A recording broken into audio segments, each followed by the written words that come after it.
Assalamualaikum warahmatullahi wabarakatuh. Bismillah walhamdulillah sallallahu alaihi wasallam Muhammadin wa ala alihi wa ashabihi ahli sidqi wal wafa la haula wa la quwata illa billah amma ba'd. Yang saya muliakan dan dimuliakan Allah Subhanahu wa taala, anak cucu Nabi Muhammad SAW dimanapun berada, mudah-mudahan beliau dipanjangkan umur oleh Allah Subhanahu wa taala, diberikan kesehatan oleh Allah Subhanahu wa taala, segala hajat dikabulkan oleh Allah Subhanahu wa taala, segala urusannya dimudahkan oleh Allah Subhanahu wa taala, dan mudah-mudahan berkat beliau semuanya kita dipertemukan oleh Allah Subhanahu wa taala dengan kanjeng Nabi Muhammad sallallahu alaihi wasallam. Mudah-mudahan berkat anak cucu Nabi Muhammad kita semua dipertemukan oleh Allah Subhanahu wa taala dengan kanjeng Nabi Muhammad sallallahu alaihi wasallam sebelum roh kita diambil oleh Allah Subhanahu wa taala. Mudah-mudahan dengan berkat anak cucu Nabi Muhammad, mudah-mudahan kita dipertemukan oleh Allah Subhanahu wa taala dengan kanjeng Nabi Muhammad sallallahu alaihi wasallam sebelum roh kita diambil oleh Allah Subhanahu wa taala. Amin ya rabbal alamin. Yang saya muliakan para guru-guru, para kiai, para sesepuh, tokoh masyarakat, utamanya kepada sahibul bait Bapak Haji Sodikun sekeluarga. Mudah-mudahan Allah Subhanahu wa taala membalas kebaikan Haji Sodikun sekeluarga. Mudah-mudahan beliau beserta keluarganya diberikan panjang umur oleh Allah Subhanahu wa taala, diberikan kesehatan oleh Allah Subhanahu wa taala, segala penyakitnya disembuhkan oleh Allah Subhanahu wa taala, segala rezeki, segala hajat dikabulkan oleh Allah Subhanahu wa taala, diluaskan rezekinya oleh Allah Subhanahu wa taala, segala urusannya dimudahkan oleh Allah Subhanahu wa taala, hajat dikabulkan Allah Subhanahu wa taala, diselamatkan oleh Allah Subhanahu wa taala di dunia hingga di akhirat. Amin ya rabbal alamin. Hadirin hadirat yang dirahmati Allah Subhanahu wa taala. Alhamdulillah, kembali kita bersama-sama diberikan kemampuan oleh Allah Subhanahu wa taala untuk berzikir kepadanya.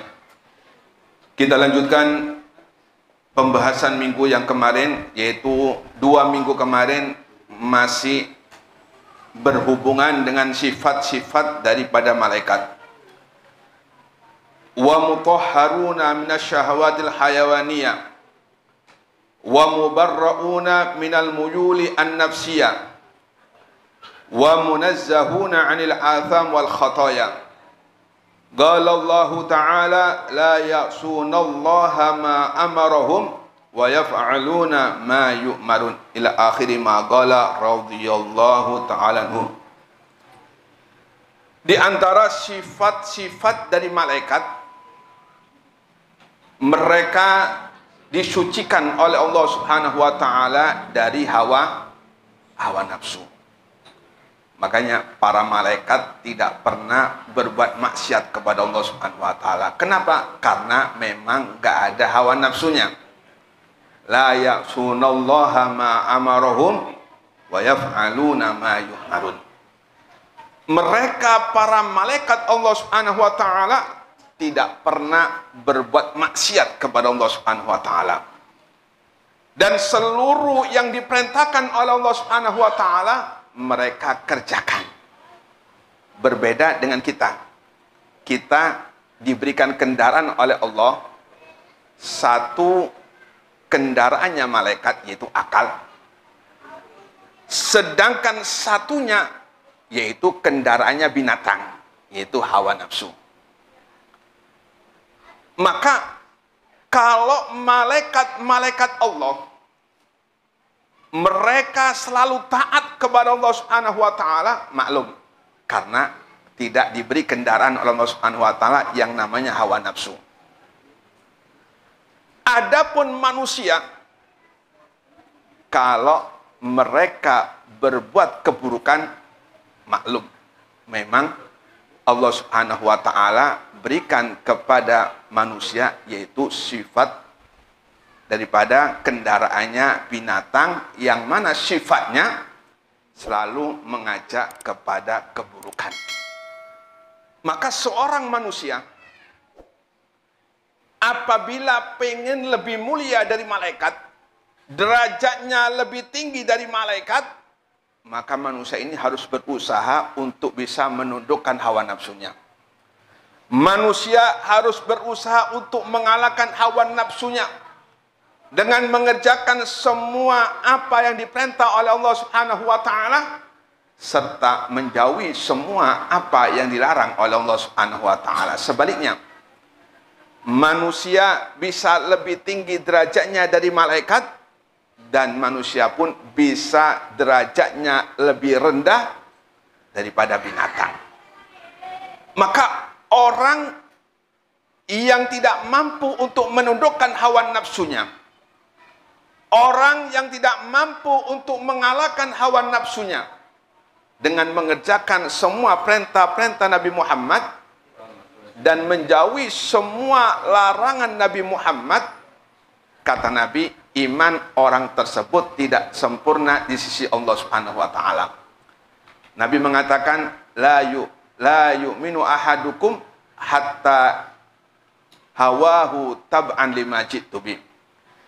Kata Nabi, tidak sempurna iman seseorang sehingga hawa nafsunya tunduk dengan risalah yang dibawa oleh Nabi Muhammad SAW.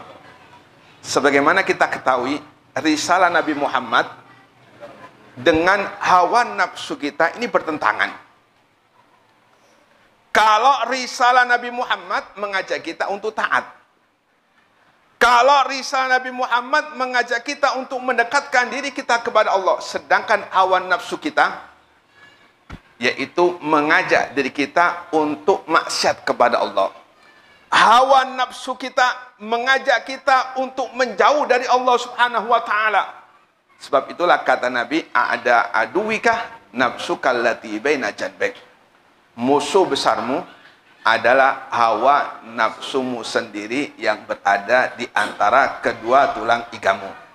Maka tugasnya seorang manusia agar betul-betul sebagaimana apa yang dikatakan oleh Allah Subhanahu wa taala sebagai khalifah fil ard, pemimpin di muka bumi ini, yaitu harus bisa menundukkan sifat-sifat yang buruk yang ada pada diri kita.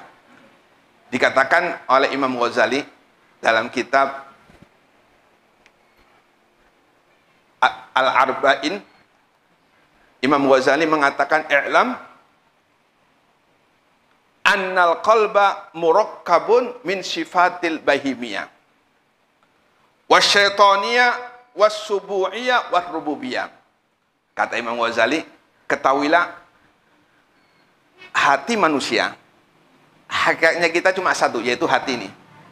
Kalau badan kita, anggota tubuh kita yang zahir ini ketika kembali ke kuburan, kembali ke tanah, maka menjadi santapan cacing. Maka hakikatnya kita yaitu cuma satu, hati tersebut. Dan hati ini, kata Imam Ghazali, murakkabun. Di situ ada berbagai sifat-sifat yang buruk. Yang pertama, kata Imam Ghazali, sifatus syaitonia, sifat kesetanan. Yang timbul dari sifat syaitan, yaitu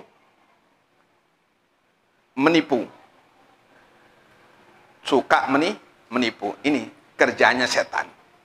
Apabila ada orang suka nipu, berarti yang dominan di situ sifat sifat syaitannya.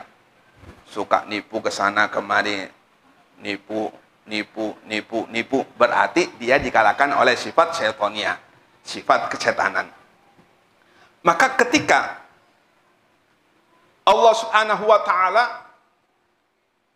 memerintahkan kepada Nabi Adam, wala taqraba hadhihi syajarah fatakuna minadh dhalimin. Kata Allah, wahai Adam dan Hawa, jangan engkau dekat-dekat pohon ini. Kalau engkau dekat-dekat dengan pohon ini, memakan buahnya, fatakuna minadh dhalimin, maka engkau termasuk orang-orang yang zalim. Setan yaitu tugasnya menipu. Maka setan ini berusaha untuk mengeluarkan Nabi Adam dari surga. Setan balas dendam kepada Nabi Adam. Kenapa? Setan atau iblis ini dilaknat oleh Allah Subhanahu wa taala, diusir oleh Allah Subhanahu wa taala gara-gara Nabi Adam. Maka ketika Allah Subhanahu wa taala perintahkan kepada Nabi Adam dan istrinya, nggak boleh dekat-dekat satu pohon yang ada di surga, maka setan mulai bekerja. Maka kata setan, wahai Nabi Adam, tahukah engkau, kenapa sih Allah itu melarang engkau nggak boleh dekat-dekat pohon ini? Kenapa sih Allah melarang engkau dan istrimu Siti Hawa agar tidak dekat-dekat dengan pohon ini? Karena Allah nggak pengen kamu jadi malaikat, kata si iblis. Ditipu oleh iblis. Kemudian